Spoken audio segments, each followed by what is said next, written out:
Going the distance for local sports. This is X Sports Today.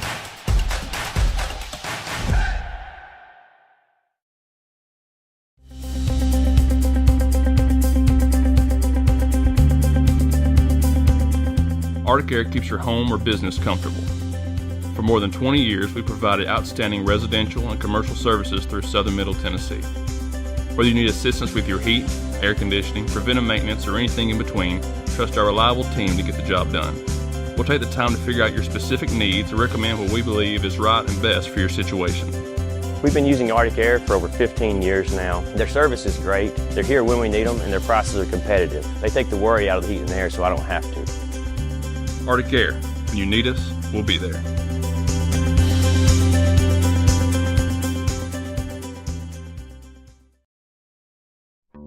There's no job too big or too small for Gonzalez Lawn and Landscapes. Owner Chris Gonzalez works hard to make your commercial or residential properties one of the neighbors will envy. You won't find a lower price anywhere else, and that's a guarantee. We offer mowing, landscape removal, small construction jobs, and more. Our team is licensed and insured to ensure the best work for Lawrence County and surrounding areas. Your satisfaction is our goal. We won't leave until you're happy. Call today to set up a free quote.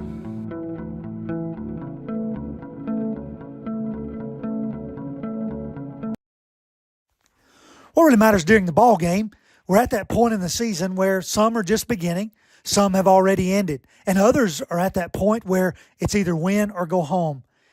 Depending on what your perspective is, it changes everything, doesn't it? In 2 Corinthians 4 and verse 18, we're reminded we don't look at the things that are seen, but at the things that are unseen. For the things that are seen are temporary, but the things that are unseen are eternal. Keep your focus, keep your perspective on the right things, the things of God, the eternal things. And that message brought to you by your friends at the Leoma Church of Christ. Why should you bank with Employee Resources Credit Union? We offer a wealth of services, including mobile banking, video banking, bill pay, and more. We also offer loan rates that are lower than those of our competitors. Employee Resources Credit Union has been a financial pillar since 1964. Providing long-time support to members of the community. Join us and become part of the ERCU commitment. Not for profit, for service.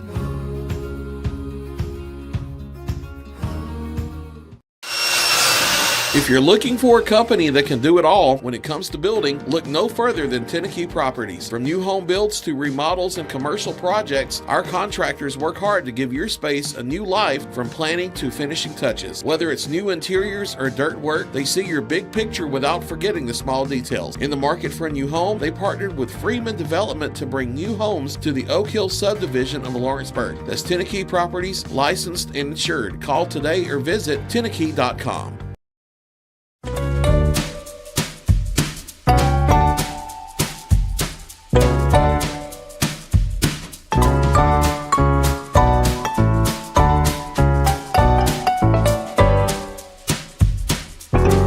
Working with Gina was great because she really knows this area.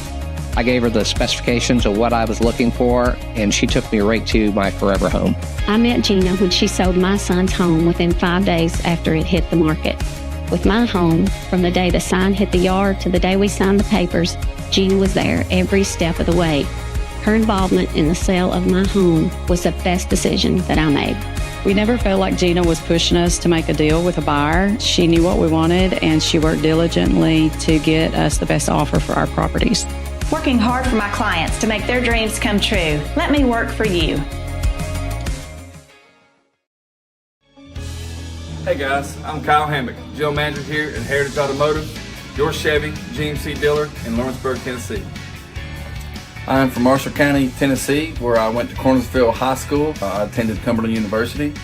After Cumberland, I went into the United States Marine Corps to serve the country. After that, I went right back into the car business. I'm very familiar with the car business. I have been around the car business pretty much my entire life. And my commitment to you is to ensure the most competitive new and used vehicle pricing on the market, as well as the best service around. Well, we'll treat you like family here at Heritage Automotive in Lawrenceburg, Tennessee.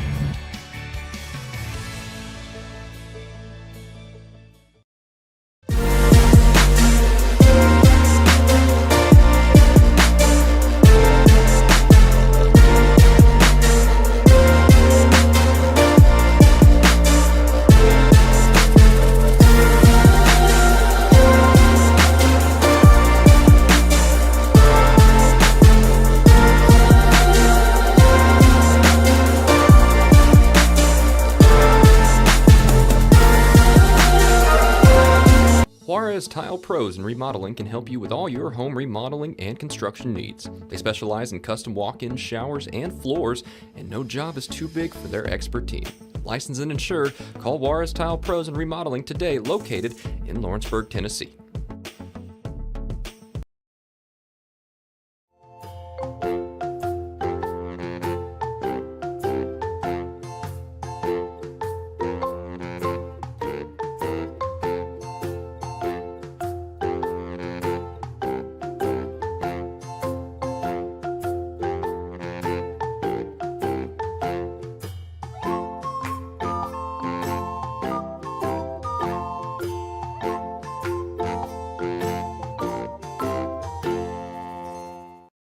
Are you looking for the perfect refrigerator? What about a new stove, or washer, or dryer?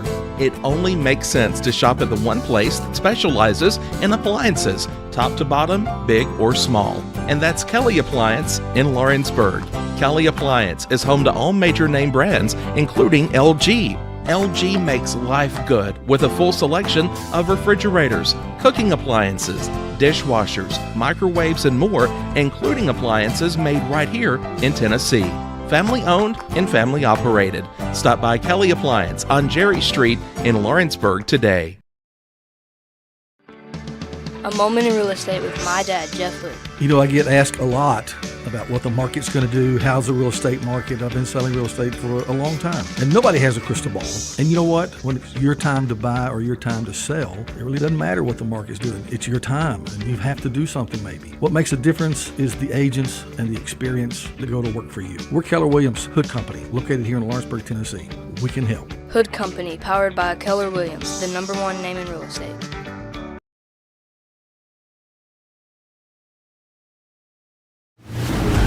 Going the distance for local sports. This is X Sports Today.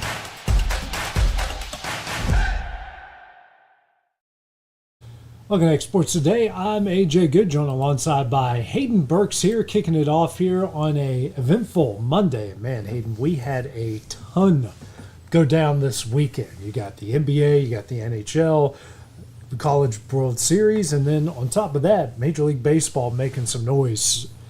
Golf, everything. It's been a very busy weekend. It has, you know, with the U.S. Open, that was very exciting, especially that final day, seeing Scotty coming back the way he did, JJ winning the U.S. Open, and then, you know, you got the NBA Finals that happened the other night.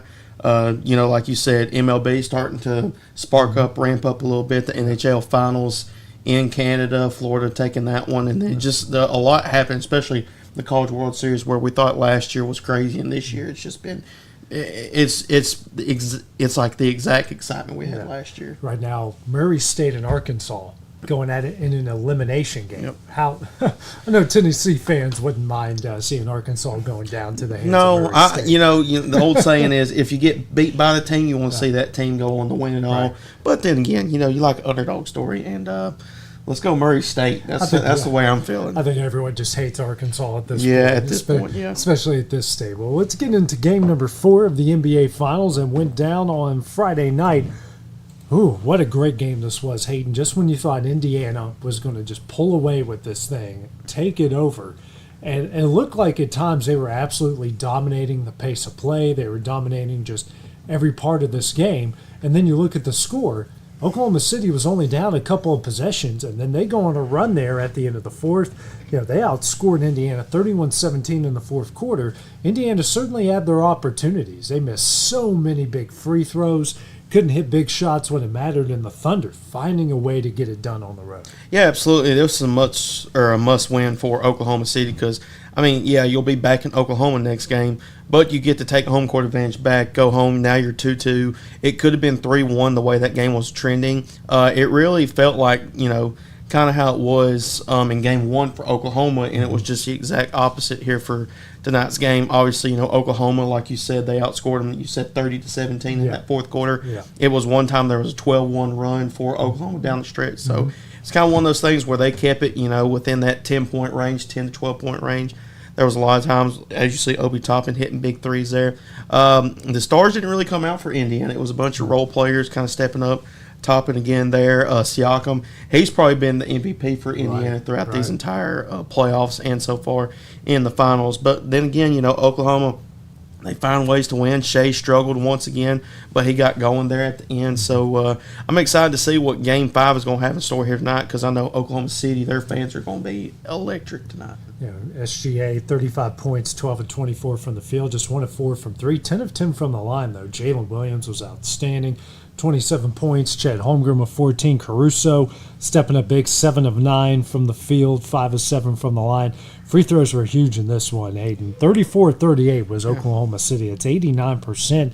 The Pacers, 25 of 33, 75%. That's not great. That's not terrible, but when you factor in when those misses happen, that's what really hurt Indiana at the end. Yeah, absolutely. There was a bunch of flagrant fouls that I know that they couldn't capitalize on free throws on both sides. So both teams kind of struggled there, but Oklahoma took advantage of them, knocking down free throws when they matter most down the stretch. As you saw on the screen there just previously at the start of the fourth, it was 22-24 made to attempts for Oklahoma City. So then again, like you said, Williams had a really good game. Shea started off slow. Chet Holmgren, I don't know if you saw the mic'd up part where Shea said, "Come on, get up, we need you." I mean, that's just like one of those things where it's funny, but you also know, hey, this is a big spot in the playoffs. So, like I said, going into Game 5 is going to come down to that again. Free throws, obviously we've seen Oklahoma and Shea Gilgeous, that's kind of where he camps and he lives from the free throw line. What I was surprised was, as good as he was with no assist, he had all those points and no assist and went 10 for 10, I think you said, from the free throw line. So it was just an unbelievable game from Shea down the stretch. And like I said, Oklahoma City's going back home, and that crowd's going to be something to watch tonight. So I'm real excited to see how Game 5 and how Indiana can try to bounce back, take a 3-2 lead possibly, and go back to their house and maybe try to close it out. We'll see. Holmgren needs some help there from Hartenstein on the boards there. Holmgren did have 15 rebounds, but, man, it felt like he was going up against all those monsters from Indiana. Big points for Indiana. Siakam, 20 points. Halliburton with 18. Nembhard with 10. Miles Turner was not good again. 12 points, but 3. He was 0 of 6 from 3. 3 of 10 from the line. 3 of 10 from the field. And just when you think, okay, you're in your own building, you're going to get a good Miles Turner performance, they don't. He is really struggling in the finals, and he's getting open looks and just not hitting them. Yeah, absolutely. The only really good game he had, and I don't even know if you consider it a really good game, maybe a good game was Game 1, where he started making some shots down the stretch. It's like, we were talking about it last week about who on Indiana needs to have a big game, and it was Miles Turner, and ever since Game 1, he has not had a good performance. And you look at him, he's been a defensive guy on the block when it comes to blocks and all that stuff, but when it comes to rebounding, that's where he struggled. Like, he can't seem to get rebounds. He gets in foul trouble. Looking at Indiana right now, you got to wonder, okay, do we need to, kind of switch it up a little bit? Because, down the stretch, you got to have guys that can score the ball. You got to have 5 guys on the court that need to be able to score the ball. And Miles Turner, he's just not doing that right now. So you got to wonder, down the stretch, who you going to put in over Miles Turner to try to close out and try to get a Game 5 win. Yeah, three-pointer wise, especially in today's NBA, the Thunder, 3 of 16 from 3. Indiana, 11 of 36. Nobody exactly ripped it up from beyond the arc there. No, they didn't. This game was really sloppy from both sides of the ball for Indiana and Oklahoma City.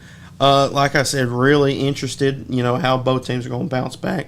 Neither team has really had just phenomenal games, just overall. Indiana, they struggled turnover-wise. Oklahoma City, they didn't play good, but they were able to find ways to win in Game 2. Indiana took advantage of Oklahoma City down the stretch there, and then same thing, opposite kind of from Game 3 for Oklahoma City. Indiana just couldn't knock down shots down the stretch, and like you said, from the three-point perspective, this has not been a good three-point performance from either team when it comes to this finals. So we'll see how both teams, like I said, I really don't expect many. That's the name of the game. It's going to be, 3-pointers taking over the NBA. It's a different game with a 3-point line. But then again, I'm not, I want to see teams now, if you're struggling like that, able to find ways to get to the hole and, draw contact, mid-range shot. I know that's still something Clint talks about all the time, where the mid-range game go. And so that's one of those things both teams are going to have to realize and say, hey, if we get downhill and stuff, we can draw more contact, and that'll open up the offense for us for more opportunities for not just Shea or Halliburton, Siakam, or Chet Holmgren, or just whoever. You can get open shots for Williams and Lou Dort and Naismith and Nembhard, guys for Indiana and Oklahoma City. So I'm eager to see what both teams do from the aspect of the offensive side and limiting turnovers. That would be a big key. I think rebound's starting to be an issue. It's starting to be kind of the big key issue. Oklahoma City out-rebounded team that, they have a size mismatch against in Indiana. Out-rebounded them 43-33, 12 offensive rebounds, 31 defensive rebounds. And I know the Pacers shoot a lot of threes, which means a lot of guys are on the perimeter, but still, the size advantage you have, and you're letting the Holmgrens and the Carusos of the world get more boards on you, so something needs to be reimagined here. Yeah, absolutely.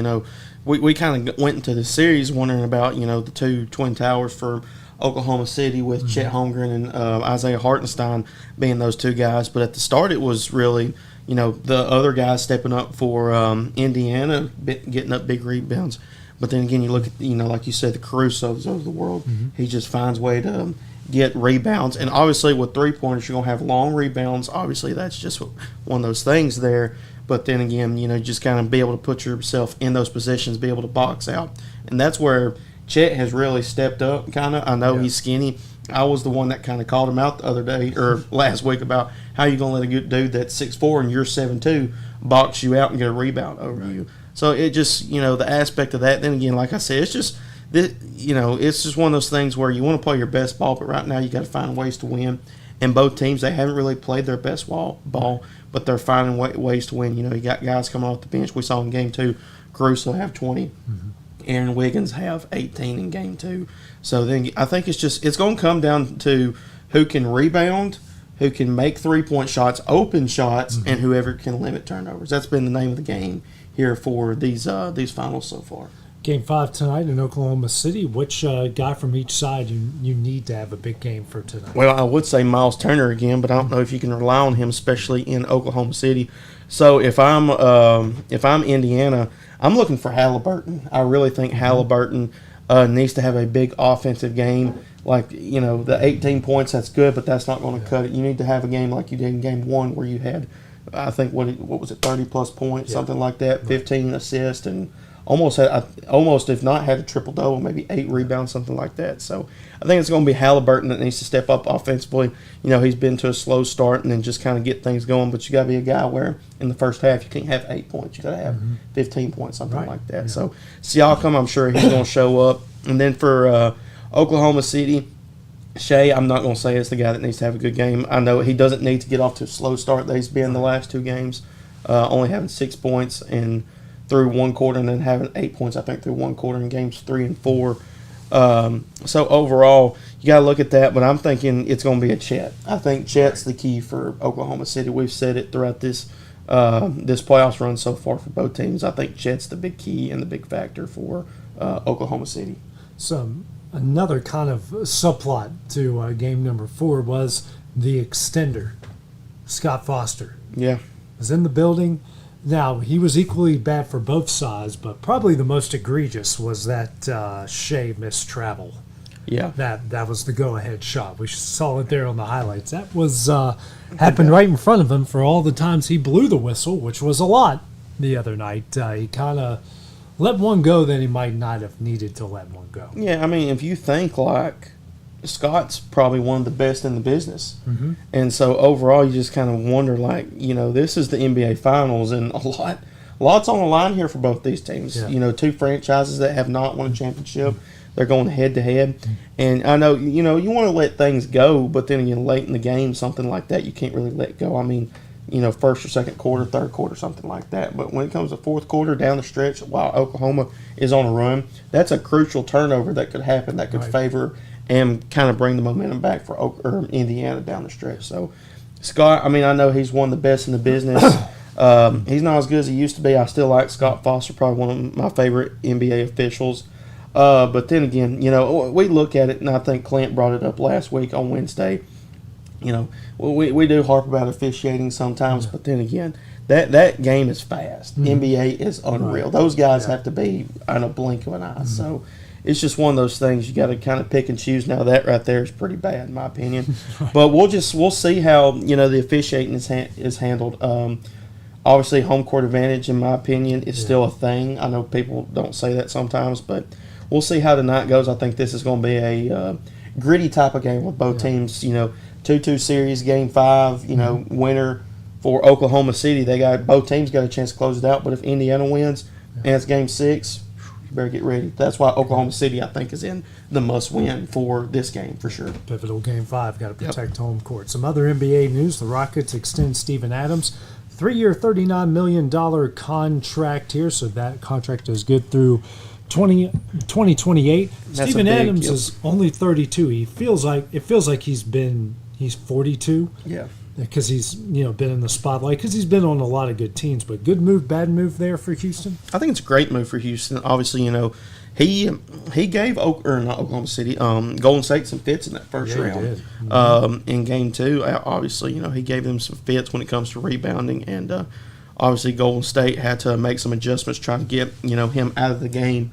So then again, he's a rebound monster. He's a big body, in my opinion, the strongest dude in the NBA. Right. As strong as he is. So we'll see how it goes. Obviously, with Houston, a lot of things going on there. A lot of, rumors about Kevin Durant going there. Right. We'll see what happens there. So I think, with Alfred Sengun being your number one guy in the front court, and then other guys like Jabari Smith Jr. from Auburn.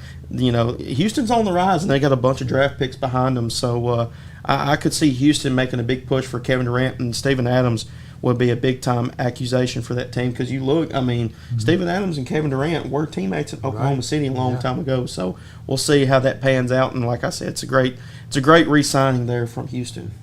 Another big news out of the NBA over the weekend: the Memphis Grizzlies trading Desmond Bane to the Orlando Magic for Kentavious Caldwell-Pope, Cole Anthony, and 4 unprotected first-round picks and 1 first-round pick swap on Sunday. So that will mean they get the 16th pick in the 2025 draft, the 2026 first-round pick, which will the rights that they swap with either Phoenix Suns or the Washington Wizards. Yeah, and they're going to get Phoenix's pick probably. 2028 and 2030 unprotected first-round selections, and the pick swap is a top 2 protected in 2029. So who wins the trade here in this one? I really think, from my vantage, I really think Orlando won this trade because you look at how the East is. I'm going to go from both sides. Let's start with Orlando, getting Desmond Bane.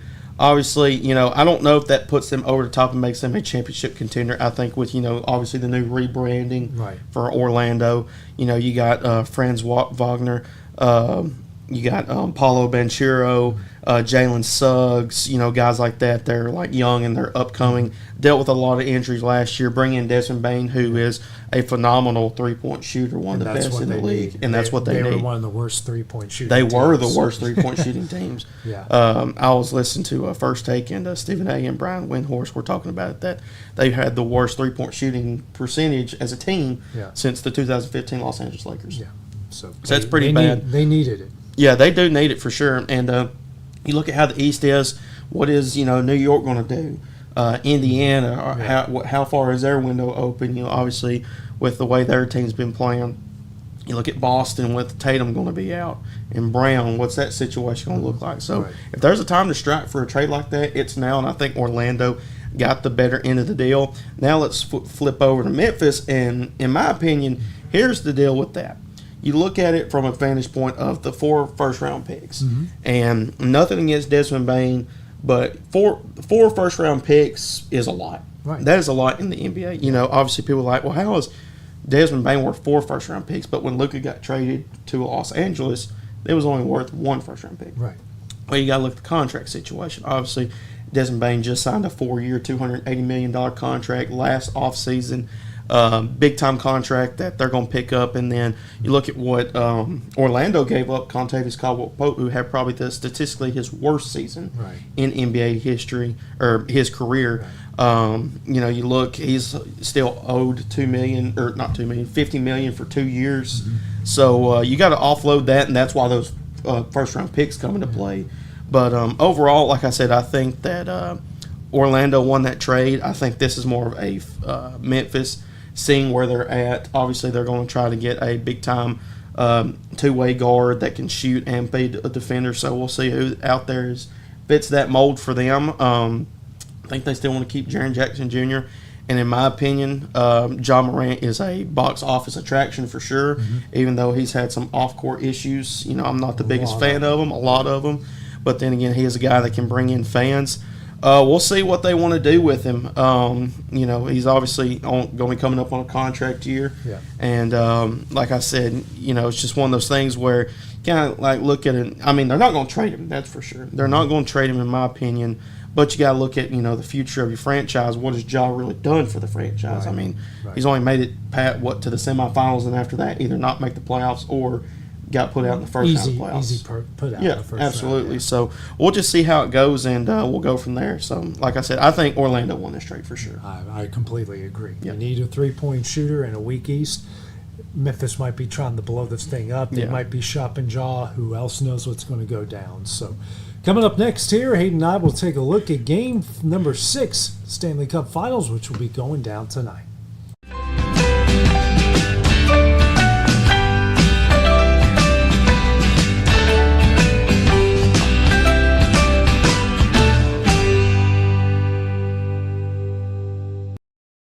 At C&B Linen, fast, friendly, and reliable service is our promise to you. Because you're not just a customer, you're family. From multi-use linen to branded floor coverings and a complete range of cleaning supplies, C&B Linen is here to make sure you have everything you need. From our high-quality products to our fast, friendly, and reliable service, you'll experience the difference with C&B Linen. Because you're not just a client, you're part of our family. You'll be winning with C&B Linen.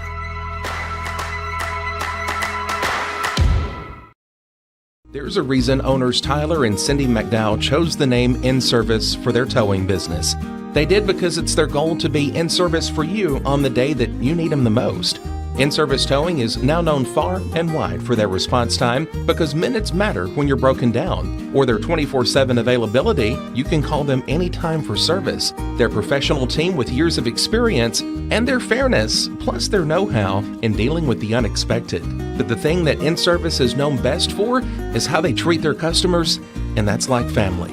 When you need them, call them 931-843-9098.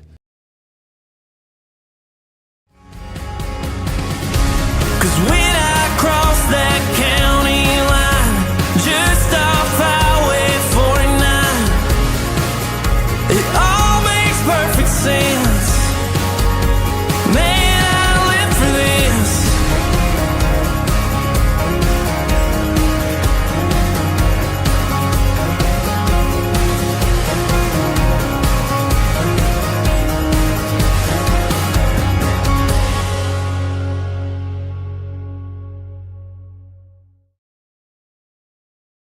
You know, Storing Lee Furniture is not just some huge chain store, but we do have a 144,000 square foot showroom right here in Leoma, Tennessee. The Story family has worked together in the business now for 55 years, and a familiar face is here to help you with whatever you need. That's what being a part of the community right here in the Tennessee Valley means. And if you have an issue, we're right here to take care of it. And don't forget free delivery. We invite you to come see us. We're Storing Lee Furniture.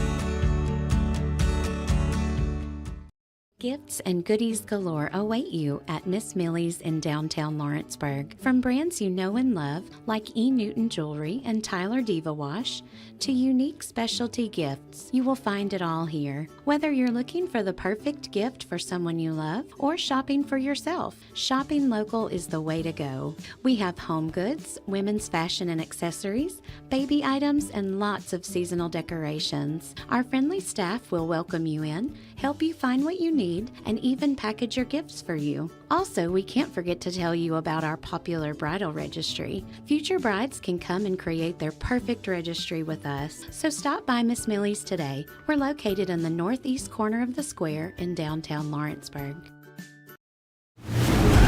Going the distance for local sports. This is X Sports Today. Back to X Sports Today here on a beautiful Monday morning, or Monday afternoon, I should say. Yeah. I've got my days, my nights, everything mixed up. We thought last week was bad. We're off to a rough start so far at the start of this week. Someone's got the case of the Mondays here. Yeah. But we're going to the Stanley Cup Finals. Game 6 coming up on Tuesday night. Game 5, after we've had 3 out of our 4 games going to overtime. But game number 5, not much to say other than Florida was just better. They just, once you got to even up to this point, midway through the first period, Florida was kind of dominating the pace of play. There was a few flurries here and there from Edmonton, but Florida their defense is so stifling, forced so many turnovers, just out-hustled Edmonton in every way, shape, and form. Come away with a pretty convincing 5-2 win. Stars out in full force for Florida again. Marchand with a pair of goals. He's got 10 in the postseason, and I believe 6 of them have come in the Stanley Cup Finals. Great performance from him. Bennett got his 15th goal of the postseason. Everybody just showing up for Florida when they need them to show up. Yeah, absolutely. Florida played with their backs like their backs were against the wall. You're going into enemy territory, 2-2 series.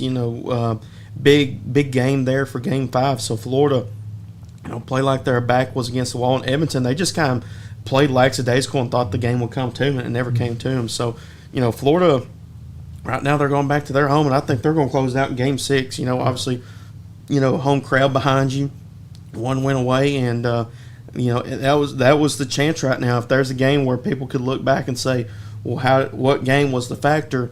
Well, Game 5 was the factor. Yeah. So we're just going to have to see how Edmonton responds. But Florida, as you see right there, they played like their backs were against the wall, and that's they came away with a big win, a 5-2 win. And that guy was just one of the factors. I was listening to Bill Simmons while running this morning. He was more talking about the NBA Finals, but he said, talking about Desmond Bain, sometimes you just need a guy that just fits in with the rest of your guys. And Marchand, that trade that they made with Boston, just when you never thought that Boston would let Marchand go anywhere else, a team full of scrappy, kind of rats, as they call them, just annoying rats, gets another annoying rat, and he just shows up in so many big ways for this team. You look at the shots, Hayden. Sergei Bobrovsky only had to stop 17. He faced he only had to stop 19. He faced 21 shots from Edmonton the other night, and stopped 19 of them. And he did have to face a couple flurries here and there, but man, just what Florida's doing defensively against all these stars from Edmonton it honestly needs to be studied by multiple sports of how they are handling their business here night in and night out, especially in 3 of the 5 games have gone to overtime, but the other 2 have been blowouts in Florida's favor. Yeah, just Florida, they just, obviously, in my opinion, I really think they're the better overall team. Mm-hmm. I think Edmonton has more stars than Florida, in my opinion. But like you said, it's just one of those things that everybody's going to have to kind of look at the film and say, okay, what is Florida doing? Yeah. It's kind of maybe like the NBA Finals, I just thought in my head, everybody's going to kind of look at the formula of, okay, this is Indiana. This is how, you don't have a bunch of stars, but you can still win an NBA championship. All you got to do is find, obviously, the right coach. That's one of the main things. Got to have the players and guys that fit in. Mm-hmm. Like you said, Florida's style of play is, like you said, just getting a bunch of guys that just cause havoc on the defensive end, a bunch of guys that are pests, and we're seeing it right now, and they're up 3-2 going into Game 6. So I just, Florida, there's really nothing else to say except I really like Florida's chance the rest of the way. I think they're going to close down Game 6 for sure. Back-to-back Stanley Cup champions, and they got to close it out tomorrow night, and then you look at Edmonton's side, and just the entire nation of Canada still hasn't seen a Stanley Cup since 1993. It's wild. It's almost like, we're kind of in this weird paradox where Canada hasn't had a Stanley Cup in over 3 decades. hockey crazy country, but their pro teams can never really get it together. And even though the multiple ones, Edmonton's been back-to-back years. They've been a couple times during this 32-year stretch as well. Vancouver's been there. Calgary has been there. I think the only team that hasn't been there is Toronto and Montreal as of late. But and then you look at it in the NBA-wise, Indiana's basketball crazy, but they've never won an NBA title in the current format. I mean, it's like we have these two fan bases just in this paradox. It's just so hard to understand. Well, from the hockey side, I wouldn't say it's a country thing, in my opinion. Like you said, they're a hockey crazy country. They love hockey up in Canada. And, they've had good teams in the past. You just got to look at teams that have been really good that just haven't been able to win the Stanley Cup or NBA championship, a World Series, stuff like that. You got to look at maybe, okay, what's the organization doing wrong, or what's the difference between what is the American teams doing that the Canadian teams are not doing? Obviously in the NBA we saw Toronto win it 2019, had a really good team with Kawhi Leonard, Kyle Lowry on that team, Mark Gasol, former Memphis Grizzlies. So you got to look at it from an organization standpoint, and then guys like you said that just been able to fit in. Obviously they brought stars to Canada. We're seeing that with Edmonton. But it's just one of those things where it's just not being able to finish the deal. So it's just it's odd just to say, it's kind of like one of those things where it's one of those statistics we're thinking, okay, that's never going to happen. There's a point where you just thinking there's no way that's real, but then you're like, holy crap, they haven't won since that long ago. Almost like you said, 3 decades. Were you even born yet? No, I was born in 2001. So last time Canada has won a Stanley Cup, I wouldn't even thought of. I was my junior year of high school. Wow, that makes me feel old. Hayden. Thank you. Well, it makes me wonder how we this much better at hockey than we are in men's soccer. Bigger country. Oh yeah, yeah. I was literally thinking that in my head. Canada's beating us in soccer too. That's a very astute point. Yeah. You made, and it's funny. I read an article the other day, not to go off on another soccer tangent, but why not? They're playing the Club World Cup here in America. The Club World Cup is something FIFA's been working on for years, to take the best teams from the best leagues all across the world and play it out in this who's the best club in the world, and they're playing it here in America. Probably the country, the biggest country in your organization that cares the least about your sport. Yep. And then someone God put on bless the USA. Yeah, someone put in the article, this is to show America where it really is. I'm like, I think we know where. Yeah, I think we already know where we're at when it comes to men's soccer. So yeah. I hope for the best, but there's not a real fan base. No, it's just there's not a real fan base for it. No, women's soccer's totally different. It's great, but yeah, it's totally different. Obviously, fan base is there, but men's soccer, we're going to step it up. Yeah. We're going to have to step it up. Some quick NFL news: former NFL wide receiver Antonio Brown facing charges of attempted murder with a firearm. According to a warrant reviewed by several media outlets, the charge is based on a shooting Brown was allegedly involved in during a celebrity boxing event in Miami last month. He was detained by police after gunshots were fired at a boxing event hosted by online streamer Hayden Ross. Hopefully I'm saying that right. Brown was seen fighting with several people. The video posted to social media, and gunshots could clearly be heard. Police released Brown after a few hours, and he posted an explanation to social media the following day. Wow, what a fall from grace, fall from the top. And this is one of those, like, this isn't a media narrative. This is nothing. This is just all this dude. He's nuts. Yeah, he's losing nuts. his marbles. I mean, it's just, you kind of saw it go off the deep end, obviously, with him being in Pittsburgh.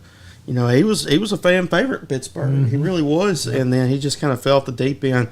And the way he exited, Tampa Bay, that was probably the most unprofessional and just humiliating way to go out from himself. And, as much as, everybody has tried to do for you to kind of get you back your career and trying to help your resume of what kind of person you are, this doesn't help at all. And it makes it so much worse. And so, I don't want to be that guy and say, I just hope Antonio Brown can, figure it out and try to make his his visual as a person better. Because I mean, it's just, if you think of Antonio Brown, you think of a wackadoodle. Yeah, you don't think of all the NFL records this guy was setting at the time, and couldn't get along with Big Ben, and then he goes to Oakland, signs that big deal, and you're having, he wasn't fully in shape, and then he had a freezer burn incident, or whatever they call it. They just finally said, just go.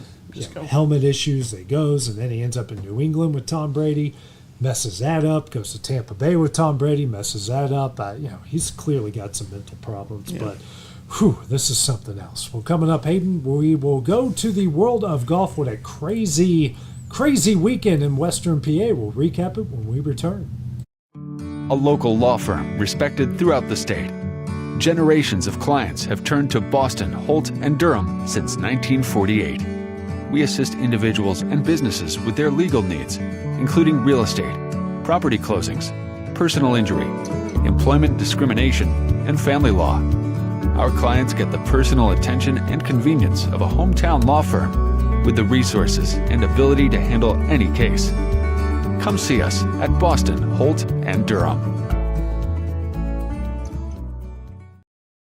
Hey everyone, this is Landon Saunders. And this is Nate Patterson with Cloud9 Fiber. We're excited to finally be able to offer Lawrenceburg our blazing fast, reliable, and affordable fiber internet services. If you're looking for a more reliable and more affordable provider, we at Cloud9 Fiber have you covered. Plans start at $50 a month, and we can offer up to a gigabit to your home or business. We are excited to be able to offer your first month of service entirely free. We encourage you to sign up on cloud9fiber.com or by calling 931-201-9098 so we can help you make the switch today. For high school athletes, every game counts. You push your limits and you chase your dreams. But when injury strikes, you need more than just recovery. At Southern Tennessee Orthopedics, we're here to get you back in the game faster and stronger. From cutting-edge treatments to personalized and compassionate care, we're here for your every move. Our specialized team of experts encompass decades of experience in sports-related injuries. Dr. Paul Thomas, Melanie Durham, and Julie Marcus offer the most comprehensive care from diagnosis to recovery. With advanced treatments and tailored rehabilitation plans, we'll help you heal stronger and faster. Trust Southern Tennessee Orthopedics to keep you at your best because your future is worth it. Pat's Cafe and Catering has been proudly serving customers in Lawrenceburg since 1987. For 4 generations, our family-run cafe has served up delicious breakfast and lunch favorites with friendly service and a welcoming atmosphere. We also offer full-service catering and can help to make your next party or event a success. For great food and friendly faces, visit us today at Pat's Cafe and Catering.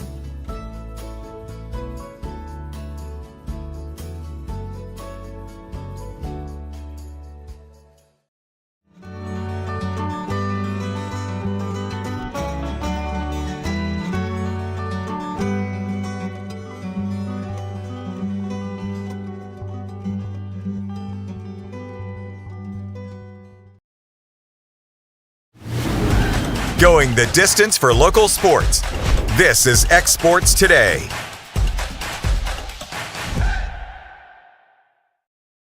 Welcome back to X Sports Today. AJ Good joined alongside by Hayden Burks here on Monday afternoon.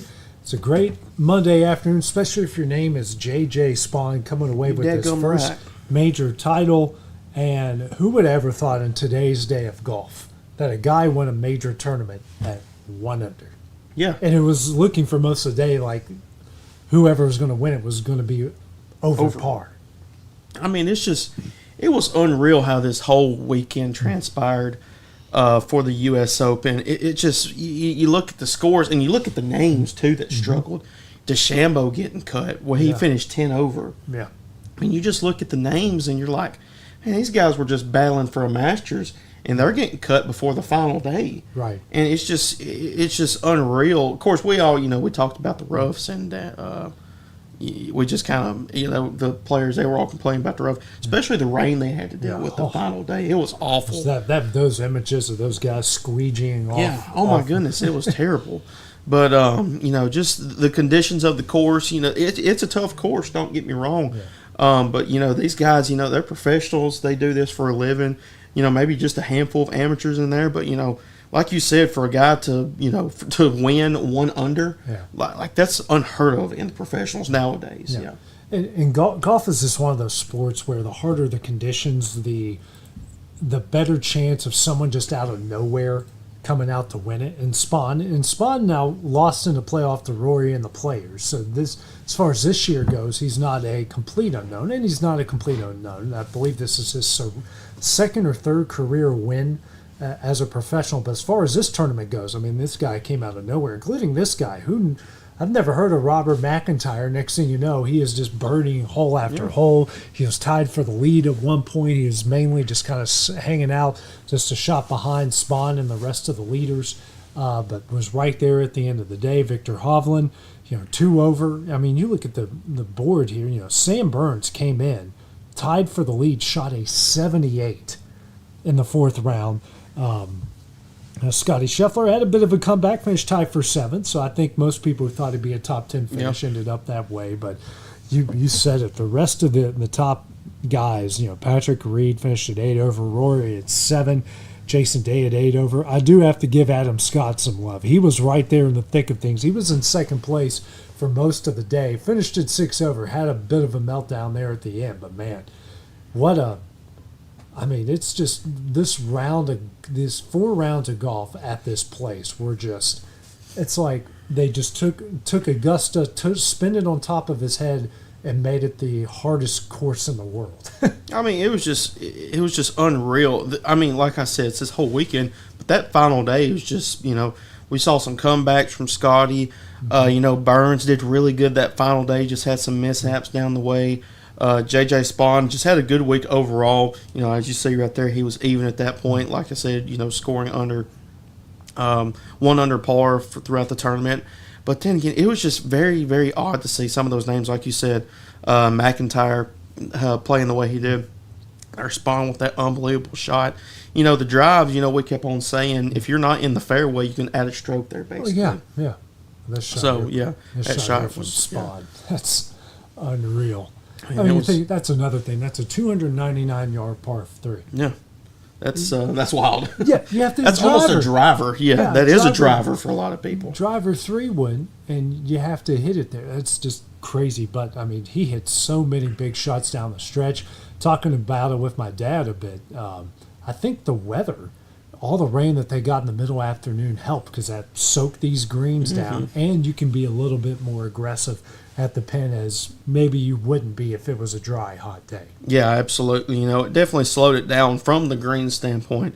There were some standpoints where, I think it might have was Burns, where he had a shot in the fairway that he was asking for a rule keeper to come by and talk about relief with all the rain and all that stuff, and they wouldn't allow it. But it messed him up down the stretch, I believe.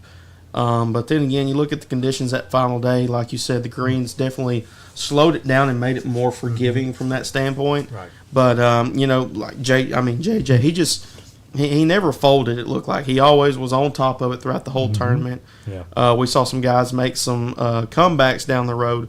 But, man, it was just it was odd, but then again, also an overall exciting tournament to watch. I remember looking at the leaderboard at one point. We had 6 guys tied for first place. That on a Sunday, you couldn't ask for anything better than to have that many guys right on top of that was unreal. To win it was pretty big. But you look at it that way. It's just, man. I love the unknowns, but there's one known that I think we need to talk about. I think Rory McIlroy, ever since he's won the Masters, has turned into a pumpkin. It's almost like he wins it, he gets the career Grand Slam, and now he just does not care about anything anymore. And I've been around a lot of these guys covering PGA Tour events. There's a level of arrogance with professional golfers that is very off-putting, very unsettling, especially for a guy like that, hey, if you're going to be the guy that's going to carry the weight of the PGA Tour and be the guy that speaks up the most, you have to speak about this for the rest of your career. You don't just get the ability to step back just because you won a tournament. this is a different world. If you're going to be that flag bearer, then you've got to be that flag bearer. Yeah, absolutely. That just comes the way of the game. You know, you look at the faces of each sport. Obviously, LeBron for years when it comes to NBA, Tiger when it comes to PGA a long time ago, and now Rory kind of stepping up. You know, in my opinion, after winning the Masters, I thought he was going to take a long break. And, you know, a few weeks later, I'm looking, and there was a scramble that he was playing in. I'm thinking, what? Rory's playing? Yeah. You know, and I just kind of was like, okay, well, you know, just we'll see how it goes. But then, you know, he's just been awful. He's been awful in everything he's played in so far. But then I think, you know, he does love the game of golf, I think, still. Yeah. But then again, it's like when you said becoming a Grand Slam guy, and just one of those things where you got to look at it and be like, okay, well, what's next for Rory at this point? Yeah. You know, it didn't stop Tiger. After Tiger got the Grand Slam, didn't stop him, didn't stop Jack. It separates you from the greats. You know, and you can't just relax. You know, you're still at a pretty decent age. Yeah. You know, where you can still grab some more. You can't just get your one and say, I'm done. Yeah, you know, absolutely. You still got to show some fire, and especially in a sport that struggles to get eyeballs on a consistent basis. Yeah, you're going to get it for your 4 major tournaments, but I'm talking week in and week out on the PGA Tour, and you're not giving people like me and you a reason to tune in and day out. You're not doing your job. You're not doing your job. And all this money that you think is there and all this prestige and whatnot, and not to say it as I'm not a jilted former media member, because I just, you know, if guys don't want to talk to us, whatever, it's not that big of a deal. Mainly it's, you know, I never had a winner of a golf tournament not want to talk to the media, or have a guy that's about to finish in the top 10 not want to talk to the media. But it's just, you know, I think they should put rules on these guys. Yeah. I really think, you know, hey, the NBA, the NFL, the NHL, Major League Baseball. You sign that contract, you're expected. Yeah, you're expected. You have to talk. And at the end of the day, and I'm like, I hate when people go, poor media, that makes their job so hard. It's like, we're really taking 5 minutes out of their time. Yeah, they can spare 5 minutes. And the people that get it, you know, those are the ones on billboards. Those are the greats, and those are the ones who get a favorable perception at the end of the day. Those who don't, the Barry Bonds of the world, I think, well, steroids has a lot to do with of his perception. But, you know, Barry Bonds was a jerk. And part of the reason why he'll never go in the Hall of Fame is he was a jerk. Yep. And when you're a jerk to everybody, that eventually comes around to get you. Yeah. So a little bit here, some NASCAR news down your alley. They were in Mexico City yesterday. Shane Van Gisbergen comes away with the win. Christopher Bell in second. Chase Elliott third, Alex Bowman fourth, and Michael McDowell fifth. Any shock to you there with Gisbergen? No, actually, Shane Van Gisbergen, he made his debut 2 years ago at the Chicago street race in the track for the team he's actually racing with right now. He was in a 91 car at the time. First ever race won at Chicago. So now with that win, obviously a road course specialist. The first time in Mexico for NASCAR in the Cup Series. Yeah. Unfortunately, my guy Larson got put out early. That's why I was kind of tuning back and forth in there. Chase Elliott needed a big run there. Christopher Bell also needed a big run down the stretch, the point standings. William Byron's at first, right behind Larson. Then Christopher Bell, Chase Elliott, and then Denny Hamlin. Hamlin didn't race yesterday either because he had a newborn this weekend, so he was there. More than likely, he'll get a pass from NASCAR because, you know, if you're a full-time racer, to get into the playoffs, you have to participate in each race. But Larson got it last year because he competed in the Indianapolis 500. Wasn't able to make the Coke Zero or the Coca-Cola 600 that night. So we'll just see how it goes from there.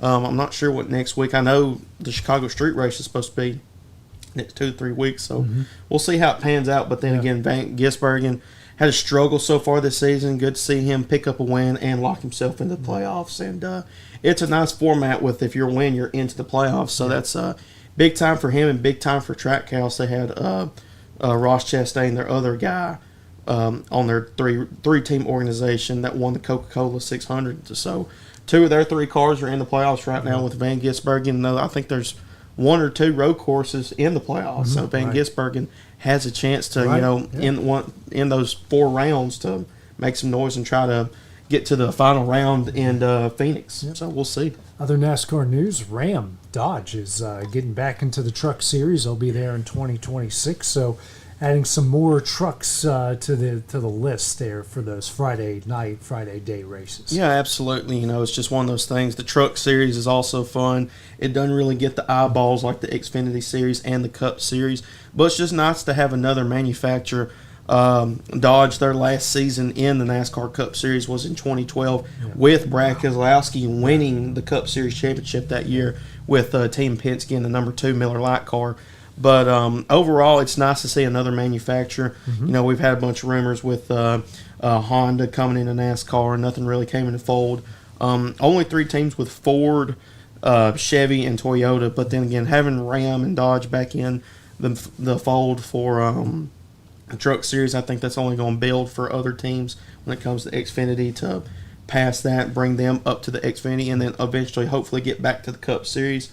It just brings more money and more points, and for team manufacturers and owners to win owners points. Not only are these guys fighting for a championship, they're also fighting for a owners championship as well. So it's big from a manufacturer standpoint, and the manufacturers get extra money for winning the championship based off their Chevy. Obviously Chevy's won the past 3 years for the Cup Series. So it's a lot of stuff going on in NASCAR that I'm excited about right now. So Taylor's sweet spot is golf and baseball. Yours is NASCAR and basketball. I think I know what buttons to push with these guys. NASCAR's pretty fun. A lot of people really don't find it exciting, but then again, I like a lot of NASCAR news at least, and just kind of the overall talking about it. I can have a good time talking about it. Well, we'll continue to do it. Well, coming up next, some big trades going down in Major League Baseball yesterday. We'll recap that when we return. Since opening our doors in 1904, Builtwell Bank has existed to be the local economic engine for the communities we serve. No matter if you're buying a car, saving for retirement, or finally buying that forever home, Builtwell Bank is here to help. From personal checking and savings accounts to a full suite of business and commercial banking with treasury management services, we'll make sure you'll have a dedicated Builtwell banker that understands your unique needs and stands by you every step of the way. No matter where you are in Tennessee or Northwest Georgia, there's likely a Builtwell Bank location nearby. Come see us and let our dedicated financial team help you with all of your banking needs. Member FDIC. Flooring sets the tone throughout your home. For flooring that makes the right first impression, start by choosing us, Floored by Justin. A one-stop flooring destination. Our new location stands alone for unequaled customer service and selection. Owner Justin Story's mastery of custom hardwood inlays means every room can have a custom look. Discover how the right choice of hardwood, laminate, carpet, or tile can set the tone in your home. Contact Floored by Justin today. Efficiency, reliability, accuracy. Move forward with your real estate sale or purchase with Title and Escrow of Lawrence County, the most experienced closing team around. Working with clients locally and throughout the state, we offer a wide range of services, including the expertise of an on-staff attorney, backed by our more than 49 years' experience in titles and closings. We get the job done on time at a fair price and ensure every last detail is correct. Our goal is to give you peace of mind. When you work with us, you work with people who live where you do. We understand the importance of the real estate community and strive to build strong relationships with all parties involved in the process. Whether you're buying a home, selling a business, acquiring land, or anything in between, you're in good hands with Title and Escrow of Lawrence County. Put the most experienced closing team on your side. Contact Title and Escrow of Lawrence County today.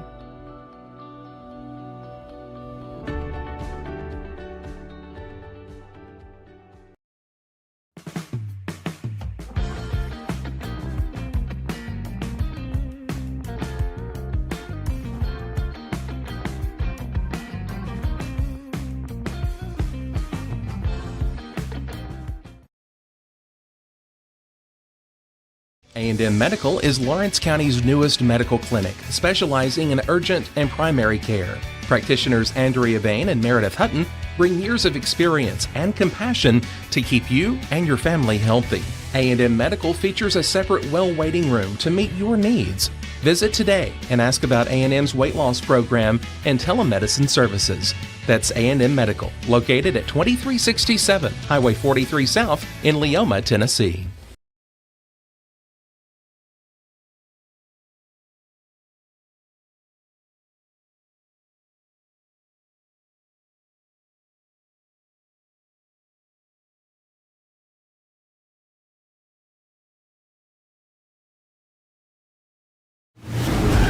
Going the distance for local sports. This is X Sports Today.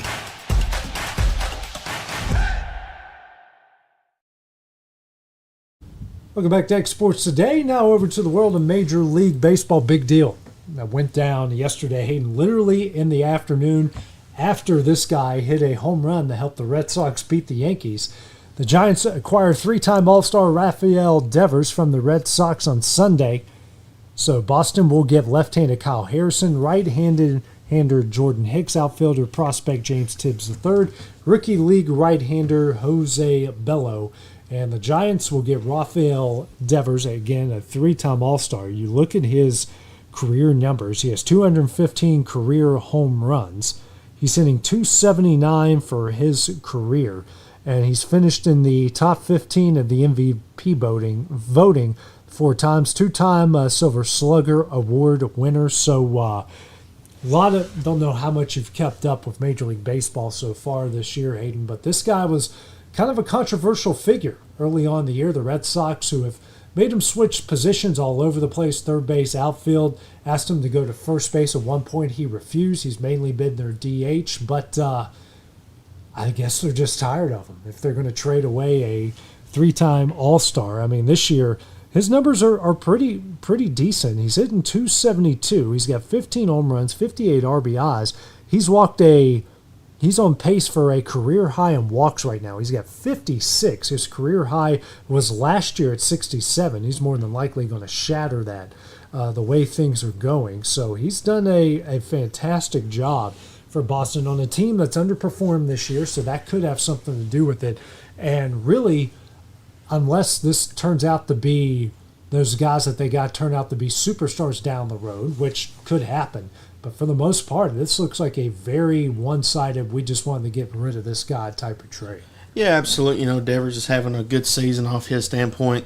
He and the Red Sox obviously at odds when it comes to positions on where his role is on the team. You know, I hate to say he's been difficult to work with, but then again, you just kind of look at the ins and outs from both sides of each party. And you just kind of look at what's best for your organization. Obviously, you know, this time of year, coming up on the trade deadline, the All-Star game, it's going to be a big time with the accusation bringing him in. So you got to look at the Red Sox side. You know, like you said, it's one of those things where, okay, at this point, you know, we're underperforming. We got to kind of look for what's best for our organization, getting rid of guys like that, and bringing in some talent. They obviously do got young talent with that pitcher coming in. So, like I said, I think this is more of a win for the Red Sox, getting him out of there, moving on from him, and building for the future. And, you know, the Red Sox, obviously, big loss when it comes to bats for sure, and a good stat season for him. But then again, you just kind of look at you got to look towards the future in some standpoints, especially with the season they're having right now. And you look at the standings, they're joining probably the best division of baseball right now with the Dodgers, Giants, and Padres. They're all separated by 3 games. He's joining San Francisco, who was kind of in that middle of the pack to start things off, but have really kind of caught fire. Their pitching staff has done really well. They've won 7 out of their last 10. They're 2 games behind LA for first. Padres are 3 games behind. Diamondbacks are 6.5, but they've got enough bats in that lineup. And you look in the National League, the Mets and the Phillies are really good. The Cubs are really good. And then you got the Dodgers, Giants, and Padres. And then when you look at the American League, it's almost like the NBA West. Yeah. Your better teams are in the National League, and the Giants are just adding another powerful bat to try to compete with all those teams. Yeah, I mean, that's just what you're going to have to do with the Giants. Obviously, you got the Dodgers, the Padres playing really well. The Cubs, like you said, have been playing really well. But the NL, the National League is just so much more better than the American League right now when it comes to not only the offensive side, but the defensive side and the stars. You know, like you said, in the NBA, all the stars, it feels like, are in the West. Mm-hmm. And the other side is just struggling. I mean, it's probably an easier path for the American League. Yeah. But when it comes to the National League, there's more teams that are obviously better than probably the best team in the American League. So it's going to be it's a good accusation for the Giants. We'll just have to see where he fits in. And obviously, you know, it sounds like Devers, you know, wanting to get out of Boston, find a new home in San Francisco. So we'll just have to see where he is and where they kind of put him there and see if it's a good or bad deal for the Giants because obviously, the pressure's on them to make it work with it now. Yeah. Other baseball news, Shohei Ohtani going to pitch his first inning in 21 months. Coming off UCL surgery, hasn't pitched the last couple of years for the Dodgers. Only expected to throw an inning or two in his return. He will get the start tonight at home against San Diego. So really big news, not only for Shohei, but for the Dodgers, that one of these big arms, they've had to go get a lot of guys because of the injury. Obviously, his bat is more than making up for his loss, but a lot of big return to him to get back on the mound. Yeah, obviously Ohtani, a generational talent here in the MLB. You're probably not going to see a guy like him for another 100 years or so. Hopefully we can find another guy like him. Yeah. But like you said, having UCL surgery, having him back in the lineup for the Dodgers is obviously going to be fun. They're not going to overdo him, that's for sure. So I'm excited to see how it performs. Like you said, obviously been making it up on the offensive side when it comes to bats. I'm not sure what his stats are off the top of my head. I really haven't been keeping up with it like that right this now. Year? But yeah, so far. Let's see. Well, they got all okay. He is hitting. My goodness, why did this is what's it's just so difficult. I know why is it this home? Score he's hitting 313 at home with 15 home runs, 23 RBIs at home. I just want that's overview. Okay, here we go. He is hitting 297.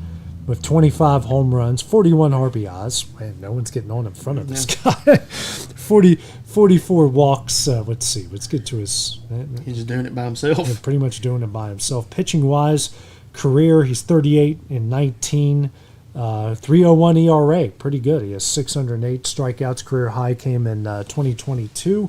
Hasn't pitched since he's joined the Dodgers. All of his pitching has happened with the Angels. So. Yeah, so I mean it's big for the Dodgers to have him, especially coming up into the All-Star break after the trade deadline, making some moves and trying to make that final push going into the playoffs.